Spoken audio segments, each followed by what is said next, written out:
Bayare mo Noriagua. Without what no la calle, married and married the man, there is not by the marquis here. Here they Lukuma Popoy. I give me a pay. Magano Verema, my me a pay. Let my wife as one, Rimavia will go. Nonyama, do Mulakaye, and married you at the end. You guys not bow. About talk pay.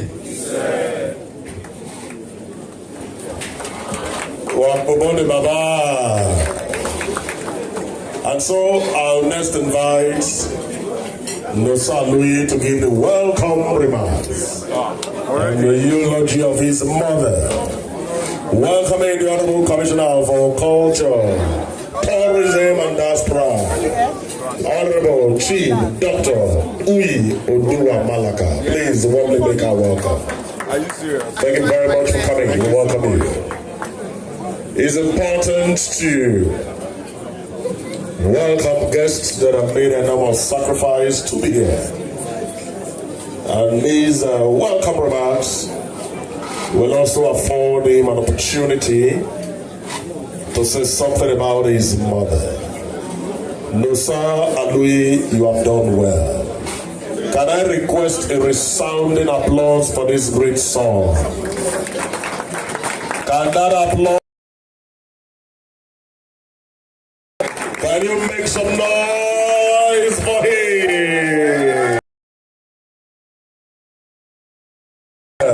Very well indeed. You've honored your mother in a grand style. And so, we need you to please come to the microphone here. Already. And welcome us and tell us the uniqueness of your mother. Oh, I hope you have all day.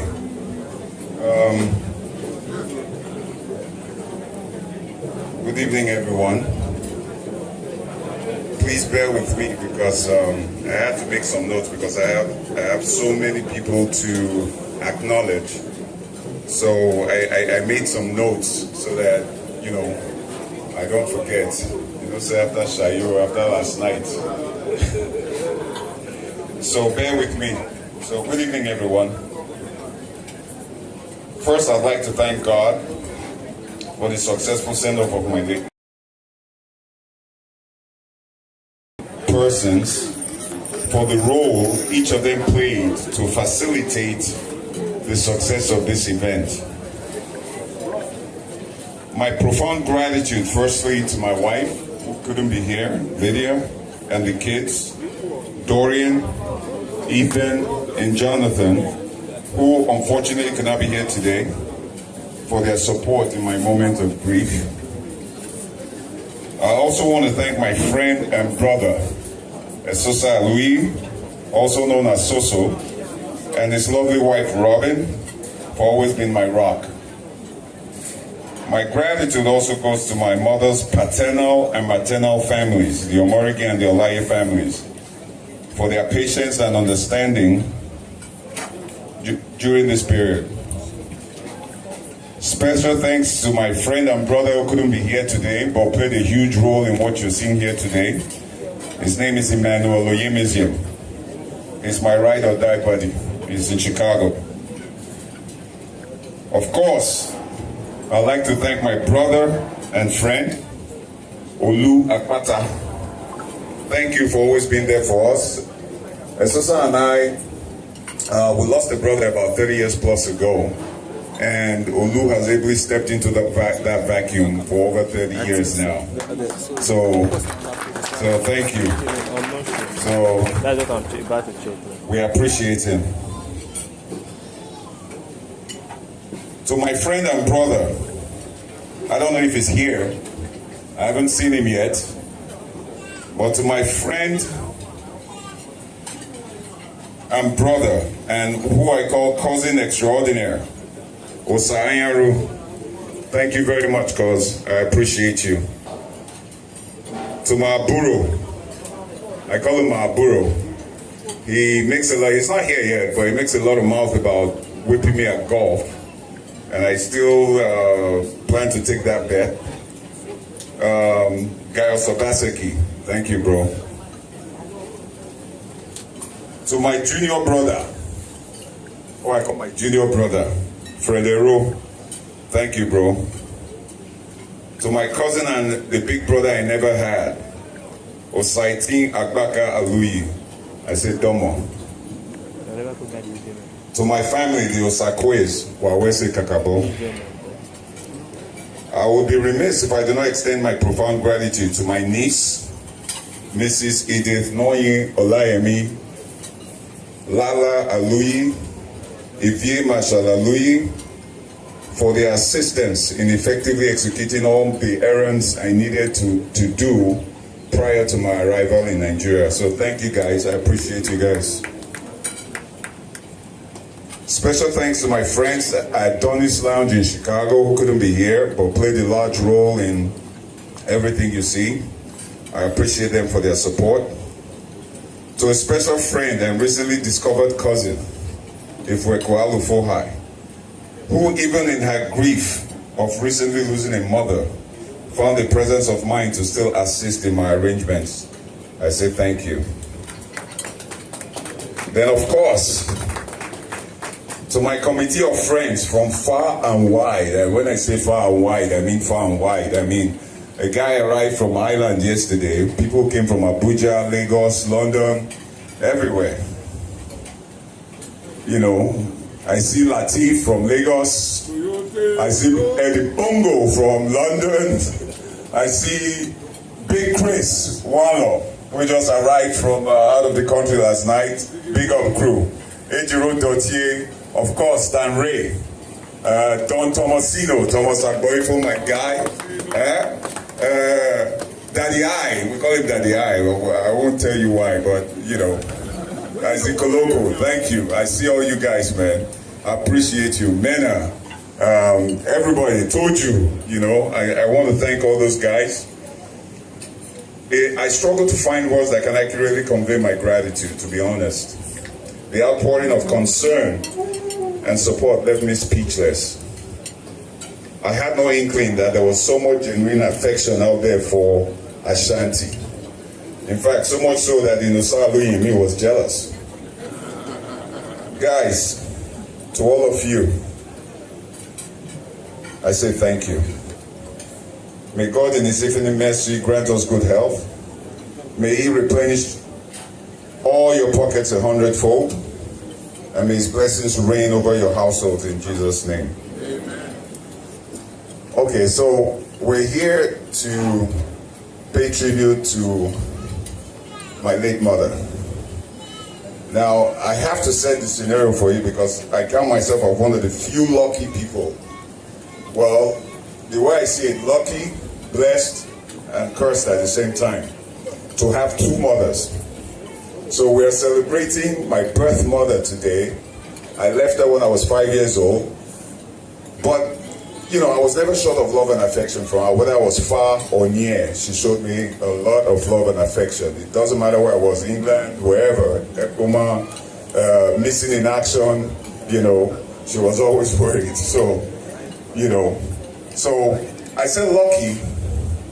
I said lucky because, you know, I was lucky to have the affection, so much love and affection, attention showered on me from two women who are dear and near to me. I say blessed because, you know, they showered me with a lot of love, both tough and otherwise, right? And I say cursed because I know my heart will be broken twice. Once today.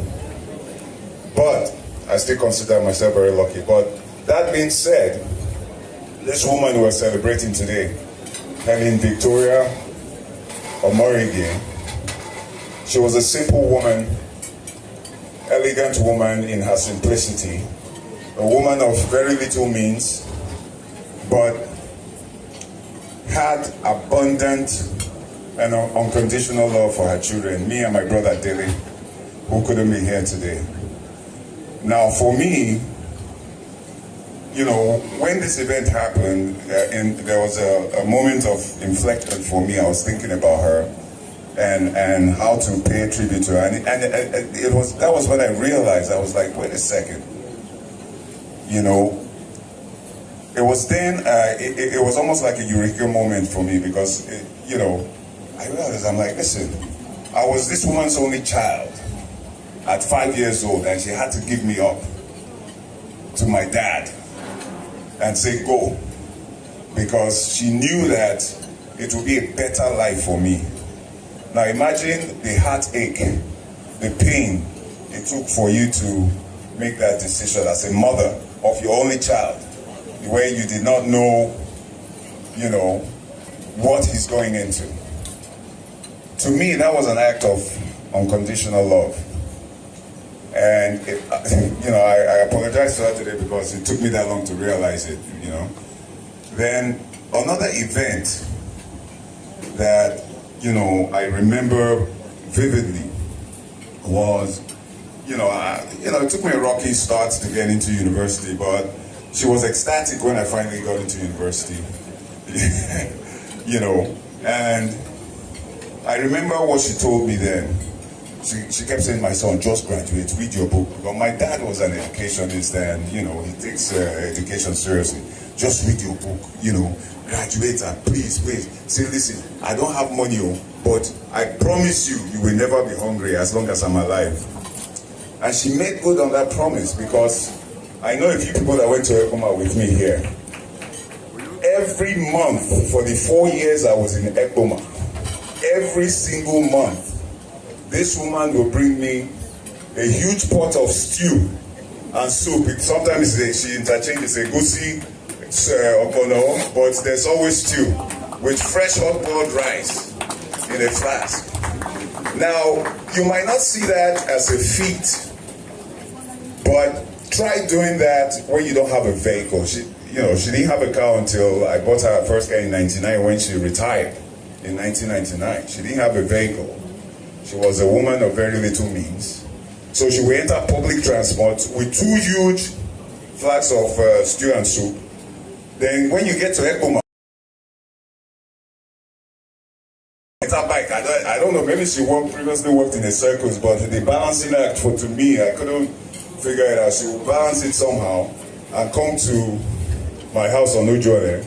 So every month, she would do this for 4 years.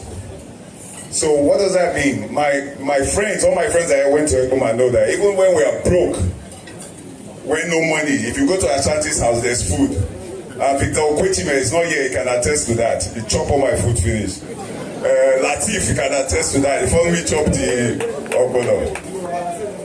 So that was another selfless, unconditional love that she expressed that, I'm going to miss dearly. She was a family woman who loved her family and would go to any extent to help resolve any problems her family has. Her brothers, her sisters, if there's any quarrels, she's always in the middle of it. In fact, I think I was very young. I remember I was very young. She has a scar on her left eye. She got that scar from a punch. She got, Brother Mike, am I doing here? She got a scar on her left eye from a punch when she was trying to settle one family dispute and got in the middle of it. And she caught a blow. And she has a scar till today. So she was that kind of person, selfless, always thinking of her family and how to better them, loved her grandchildren to death. Every time she came to Chicago, she wants to spoil them, only because my children, they barely eat Nigerian food, but one of them likes pounded yam and ogbono, and he calls it brown soup. And she loved cooking that for him every day. In fact, anytime she has time to cook, she wants to make it. I say, ogbono, full fridge, man. They don't cook again. Say, Jonathan will chop up. So we're going to miss her dearly. But I appreciate everyone who came out here to help me celebrate this great woman. And I pray that, may her soul rest in perfect peace. So thank you, everyone. The show of support from my friends. You see, everything, I want all my friends, please. My friends, all of you, I need you guys to give yourself a round of applause. I can't hear it, I can't hear it. Come on. Louder, guys, louder, because this is all you guys. I felt no stress putting this event together. Thanks to you guys. Anybody would have stressed coming out here to say, I have a burial. But no, I came, I was like on cloud 9, you know. It was easy breezy. So I love you guys. I thank you a lot. I appreciate all of you who took the time out of your busy schedules to be here with me, who called me, who texted me, you know, who showed me a lot of love, you know, both financially and physically. I love you guys. Thank you very much. May God bless you all. I think it deserves a better round of applause. Coming from the depths of the heart. It's really nostalgic when you talk about a mother. If you know your mother is the best, whether dead or alive, please clap for her.